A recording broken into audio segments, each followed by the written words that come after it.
Sziasztok! Nagy Attila vagyok. Egy érdekes témával akarok foglalkozni, szerintem érdekes téma. Én azt mondom, hogy vagy demokrácia, vagy kereszténység, a kettőt nem tudom összeegyeztetni. El is fogom magyarázni részletesen, ne aggódjatok miatta. Az emberek úgy gondolják, hogy a demokráciának az a lényege, hogy a társadalom szavaz, a társadalom akarat érvényesül, és ezáltal nincsen diktatúra, nincsen felső uralkodás, nincsen elnyomás, és ez mennyire fontos dolog. Ez látszólag így is van, de én egy olyan párhuzamot hozok, ami szerintem a kereszténység és a demokrácia nem összeegyeztethető. Először vizsgáljuk meg, mi a demokrácia. A demokráciát mindig a görögökre hivatkozva mondják, hogy az első demokratikus államok görögországi városállamokban alakultak ki. Igazából félreértik az egészet. Ugyanis úgy gondolják az emberek a mai világban, hogy Görögországban városállamok voltak, ahol uralkodó diktált, uralkodó parancsolt, és amikor megszületett a demokrácia, akkor a nép akarata is érvényesült a választások alatt. Most ez nem igaz, ez egy félrevezetés, ez egy hazugság. Görögországban a városállamokban politikai vezetők voltak, úgynevezett ilyen helyi parlament volt, megválasztott vezetők voltak, és a város lakói szavaztak, döntöttek, ők választották meg a vezetőket, és amikor komolyabb döntéseket kellett hozni, és az egész népnek szavazni kellett, akkor mindenki szavazott. De ez nem volt demokrácia. A demokrácia egy egészen más dolog, demokrácia akkor alakult ki, mikor az egyik városban azok a kereskedők, akik befolyásosak voltak pénzzel, politikai hatalommal, próbálták irányítani a városnak az életét, de nem voltak a városnak állampolgárai, és ezért nem szavazhattak hivatalosan, ők is szavazati joggal rendelkeztek. Tehát a demokrácia gyakorlatilag azt jelentette, hogy azok a pénzes, befolyásos emberek, akiknek nincs joguk szavazni, mert nem állampolgárok, nem várospolgárok, ők befolyásolják a választásnak az eredményét. Ez így történt, ez a valóság. És ha megnézed a mai politikai világot, el akarják veled hitetni azt, hogy a demokráciának az a lényege, hogy a társadalom szavaz, a társadalom dönt, de igazából mindig a régi görög módszert alkalmazzuk, miszerint a pénzes emberek döntenek. De nem azok határozzák meg a választásnak az eredményét, akik szavaznak, hanem azok határozzák meg a választásnak az eredményt, akiknek pénzük van. Ugyanis, ha megnézed a politikai kampányokat, van 3-4 jelölt, akik közül lehet választani. Ezek a jelöltek azért jelöltek, mert mögöttük pénzügyi csoportok vannak, akik több 100 millió vagy több milliárd forinttal támogatják a politikai jelölteket. És azok közül választhatsz, akiket a pénzügyi csoportok támogatnak. Tehát ők döntik el, hogy ki lesz a választott miniszter, és ők befolyásolnak téged a Facebookon, a óriás plakátokon, különböző információforrásokon keresztül, manipulálnak téged, hogy azt válasszad meg, hogy ők akarnak választani. Te nem olyan embert fogsz választani, aki alkalmas a vezetésre, hanem olyan embert fogsz választani, akire téged befolyásoltak, hogy megszavazd. Mert a pénz dönt, az uralkodók döntenek. Ez így működik. De ez így normális is. És ami ennek az érdekessége, hogyha megnézed egy társadalomnak a szerkezetét, általában nem a társadalom akarat érvényesül. Ez mindig is így volt, mindig is így lesz. Mindig van egy liberális irányzat, egy liberális mozgalom a társadalmon belül, akik általában érvényesítik az akaratukat, de ők nem a többséget képviselik a társadalomban. Most mondok egy-két konkrét példát neked. Például Erdélyben, mikor Ceausescu megbukott és Románia úgymond politikailag felszabadult, és lettek szabad választások, akkor Erdélyben, mivel a magyar lakosság, magyar többség van, logikus volt, hogy az egyik városban magyar lesz a polgármester, magyar lesz a helyi parlament, a helyi önkormányzat vezetősége, de úgy alakították a liberálisok az eseményeket, hogy a magyar jelölteket egymásnak ugrasztották, mondjuk az nem volt annyira nehéz, magyarnak alaptermészetről nekiugrik a másiknak, egymásnak ugrasztották az embereket, a többségben lévő magyarok egymás ellen fordultak és gyűlölködtek, és így a kisebbségben lévő román megnyerte a választásokat. Magyarországon ugyanezt történik, Fidesz diktatúra van, amikor jönnek a választások, gyakorlatilag a Fidesz úgy alakítja az eseményeket, hogy létrehoz olyan politikai csoportokat a saját költségvetésén, a saját pénzén, akik látszólag Fidesz ellenes megmozdulások, Fidesz ellenes propagandát képviselnek. Nek az a célja, hogy ezek a kisebb politikai csoportok, megmozdulások gyöngítsék az ellenzéknek az összefogó képességét. És amikor jönnek a választások, akkor van a Fidesz, és van vele szemben 10 ellenzéki csoport, kisebb-nagyobbak, akik szétmosolják egymás hatékonyságát, és mindig a Fidesz nyer. Ez így működik. Ez egy jól bevált régi módszer, nem a magyarok találták ki. Például Európában az 1950-es, 60-as években megjelentek az iszlám munkaerők, nagy számban törökországiak átjöttek Németországba, Észak-Afrikából átjöttek Franciaországba, és egész Európában megjelent az iszlám, mint munkaerő, ők kisebbséget képviseltek, most már létrejött a második, harmadik generáció. Németországban, amikor iszlám tüntetések vannak, akkor azt mondják az iszlám emberek, hogy övék Németország, át fogják venni a hatalmat, meg átveszik a politikai irányítást, meg fogják változtatni az alkotmányt azzal a szándékkal, hogy Németországban az iszlám legyen a fő vallás, és meg tudják csinálni. Olaszországban ugyanez a helyzet, gyakorlatilag néhány évtized alatt a második, harmadik generációs migránsok egyetemre járnak, főiskola járnak, képzett emberek lesznek, részt vesznek aktívan a politikában, most már önkormányzatokban részt vesznek és befolyásolják a választásokat, lassan bejutnak a parlamentbe és befolyásolják a választásokat. A cél az, hogy lassan évtizedek alatt a kisebbségben lévő iszlám közösség átvegye a politikai irányítást. Ez lehetséges azért, mert a társadalom nagy része, aki európai állampolgár, európai gondolkodással, a széthúz, nem fognak össze, és egymás ellen fordulnak. Ezért a kisebbség tud érvényesülni. Vedd csak például Angliát, Londonnak a polgármestere nem angol. Egy külföldi gyakorlatilag, és Londonban egy angol ismerősen mesélte, gyakorlatilag fél az utcán néha végigmenni, ha a vonaton vagy a metrón olvassa a Bibliát, megkiabálják a nem keresztény vallású emberek, hogy ne olvasson Bibliát. Ez van Angliában. Teljesen átveszi az idegen kultúra hatalmat, egy látszólag kisebbségben lévő idegen kultúra. Egy másik megoldás a liberálisoknak az, hogy a saját eszméket akarják terjeszteni, az LMBTQ mozgalom lakosság maximum 1-2%-át képviseli, olyan szinten tudják befolyásolni a választásokat, a politikai döntéseket, hogy gyakorlatilag irányítják a társadalmat. Hogy működnek a kereszténységhez? Én keresztény embernek tartom magamat, én konzervatív adventista vagyok, úgymond fundamentális, hogy ki lehet ezt mondani, tehát hiszem a klasszikus alapvető adventista hitelveket, ezekben nem változott meg a véleményem. És én azt látom, hogy az elmúlt évtizedek alatt fokozatosan egyfajta demokrácia alakul ki az egyházban. Hogy értsétek, mi a különbség a demokrácia és a kereszténység között?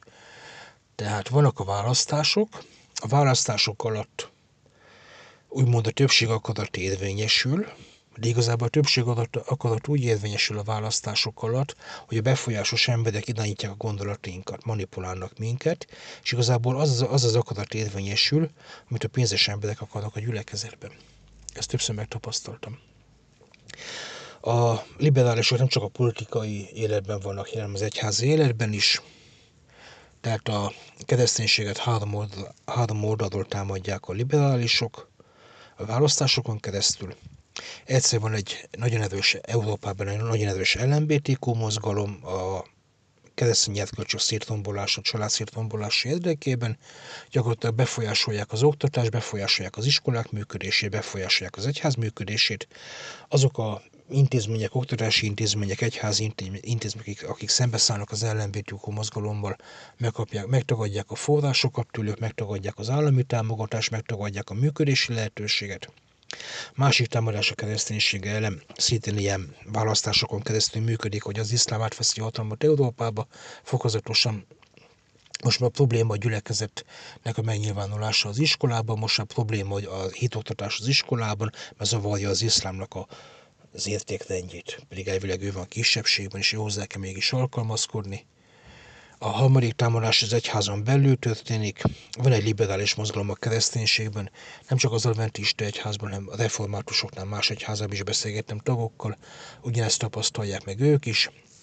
Van egy liberális irányzat, gyülekezet választ, a gyülekezet elvileg demokratikusan dönt, de a munkamódszerük az nekik gyakorlatilag, hogy olyan feszültséget hoznak létre a gyülekezetben, olyan mesterséges problémákat gerjesztenek, amire nincs megoldás, és szándékosan úgy alakítják, hogy ne legyen rá megoldás. Ez a gyülekezetben frusztrációt kelt, a frusztráció, mivel nincs megoldás, előbb-utóbb csüggedéshez vezet, és eljönnek a választások, a gyülekezet csüggett és megfáradt lesz, és nem vesznek részt a választásokon. Közömbössé válnak. Ha a gyülekezet 50%-a közömbös a választások alatt, csak a másik 50%-a szavaz, és ennek 25%-a a liberális irányzat, a gyülekezet 25%-a, gyakorlatilag a választók fele, és képesek feszültséget gerjeszteni a konzervatívak között, akkor a gyülekezet 25%-a liberális, gyakorlatilag átvette az irányítás a gyülekezet felett. Ez létezik. Ez úgy működik gyakorlatilag, mi adventistaként mondom, hogy szavazunk, a gyülekezet pénzes emberei befolyásolják az emberek működését, a gyülekezet pénzes emberei befolyásolják a teológusoknak a működését, a teológiai főiskola, az oktatási intézmények azok úgy működnek, hogy gyakorlatilag azok az emberek kerültek vezető beosztásba, akik a liberális irányt képviselik, olyan tanítást adnak le az iskolában, az oktatáson, a teológus képzés alatt, ami megkérdőjelezze az adventista hitelveket, ugye ez reformátusoknál is megkérdőjelezik azokat az alapvető református hitelveket, vagy más egyházakban megkérdőjelezik a hagyományokat, hitelveket, modernek úgymond állítólag kielégítik az igényeket, ez nem igaz, az igénykielégítés úgy működik, hogy ő megmondja, mit szeretnél, és ezt elhiszed, hogy azt szeretnél, és ezért rábólintasz. De valójában ő befolyásol tégedet. Másik, ami nagyon érdekes a választásoknál, hogy nem csak a gyülekezet befolyásolásában érnek el eredményeket a liberálisok, hanem a teológiai oktatásban is úgy működik a dolog, hogy beszivárgott a pszichológia, beszivárgott az emberi manipuláció képessége, a különböző marketing módszereket alkalmaznak. Gyakorlatilag, amikor egy gyülekezetben döntést kell hozni, és van egy gyülekezeti bizottság, akinek meg kell szavazni, ott van 6-8-9 ember a gyülekezeti bizottságban.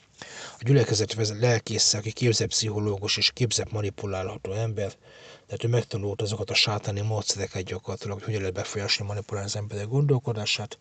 Őt óránál fogja vezetni a 6-8-as gyülekezetet, mert végén közlik, hogy a gyülekezeti bizottság megszavazott valamit.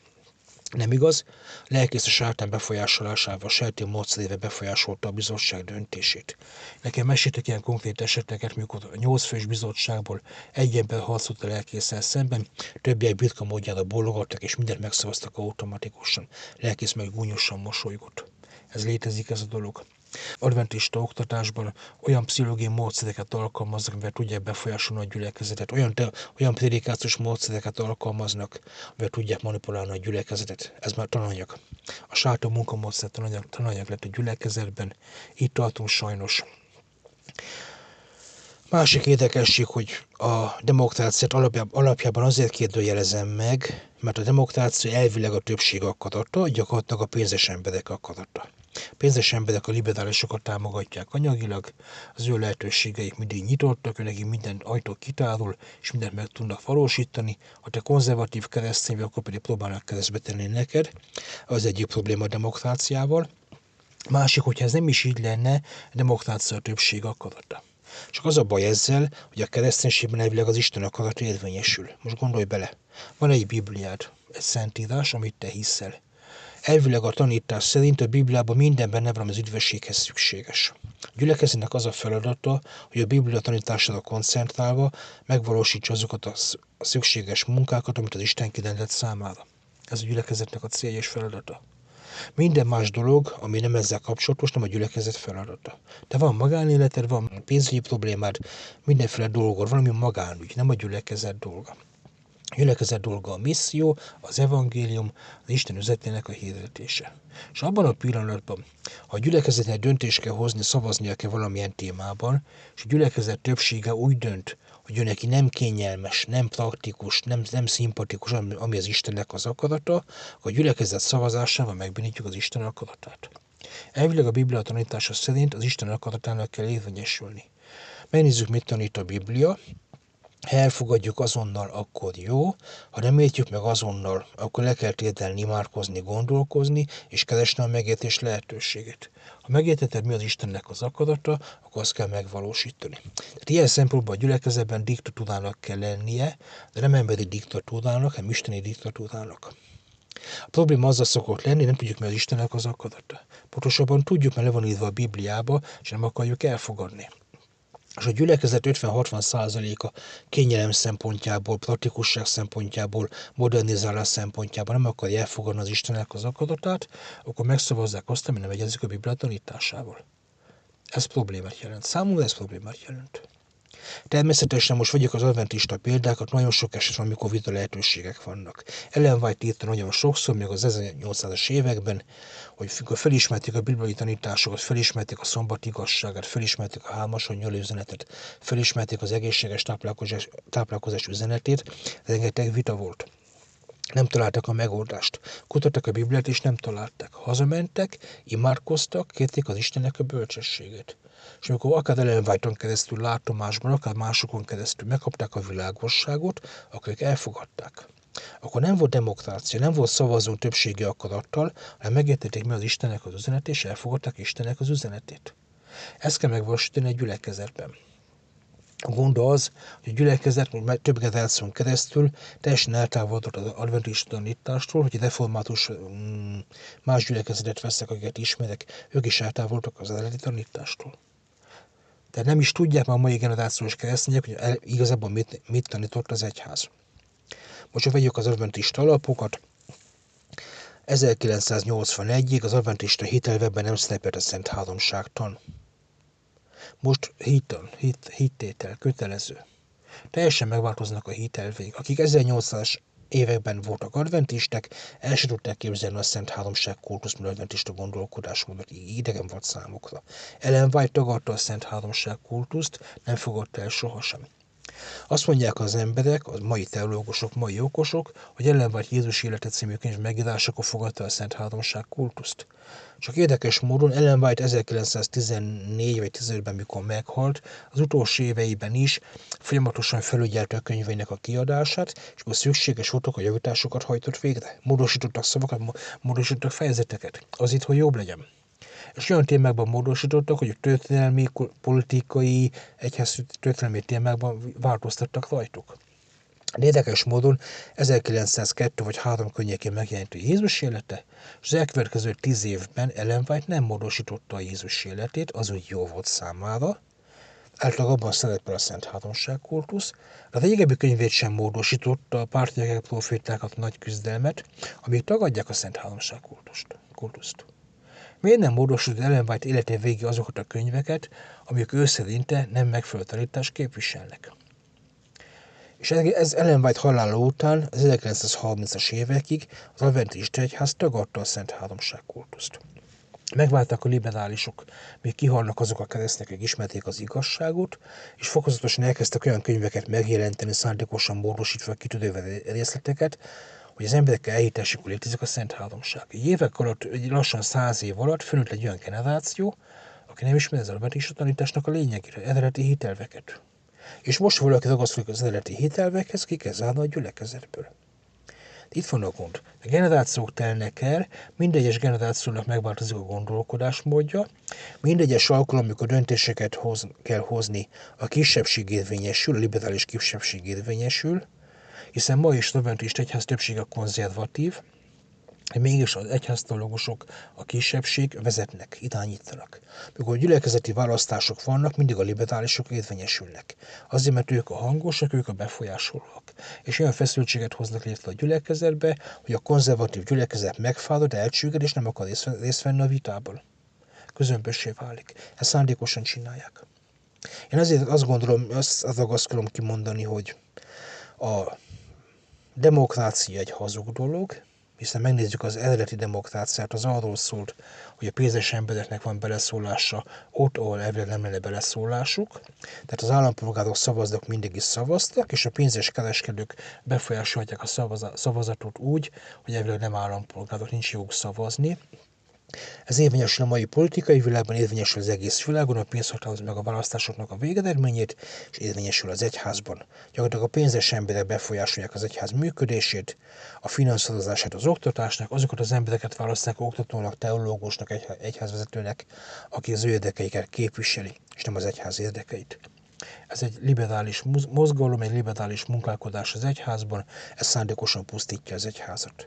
Megoldás is van mindenre, természetesít. Az a megoldás, azok a konzervatív keresztények, akik eddig közömbösen bámulták az egyháznak a rombolását, közömbösen bámulták a liberálisnak az érvényesülését, tényezését, azok ne legyenek passzívak, ne legyenek közömbösek, hanem lépjenek fel, szóljanak bele a választásokba, ragaszkodjanak Isten akaratához, ragaszkodjanak a Biblia tanításához. Ez egy megoldás van. Ha ezt nem merjük megtenni, akkor a liberálisok mindul érvényesülni fognak, és úgynevezett demokrácia fog érvényesülni a gyülekezetben, mert a pénzes embereknek ez igazuk, és nem az Isten akarata fog érvényesülni.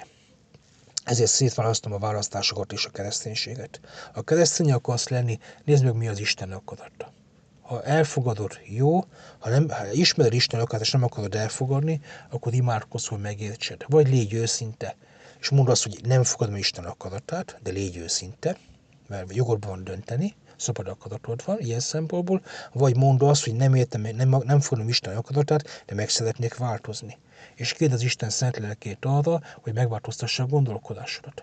A keresztény ember akkor keresztény, ha az Isten akarat érvényesül. A demokrácia a gyülekezetben nem az Isten akaratát érvényesíti. Nek ez a lényege. Ez látható az egész világon, látható a politikában, látható mindenhol, hogy a kisebbség átveszi a hatalmat, az iszlám kisebbség átveszi Európában a hatalmat, az LMBTQ átveszi a politikai világban, az oktatásban a hatalmat, az egyházban a liberálisok átveszik a hatalmat. Ez ugyanaz a folyamat van mindenhol. Feszültséget gerjesztenek, szándékosan rombolják a közösséget, szándékosan olyan problémákat generálnak, amit nem lehet megoldani, és szándékosan azt akarják, hogy közömbös légy. És ha közömbös vagy, akkor pedig ők győznek a választásokon. Ezért azt mondom neked, ne légy liberális, Isten akaratával nem egyezik meg, és ne légy demokratikus. Nem a demokrácia a lényeg, hanem Isten akarata a lényeg. Köszönöm szépen, ennyit akartam.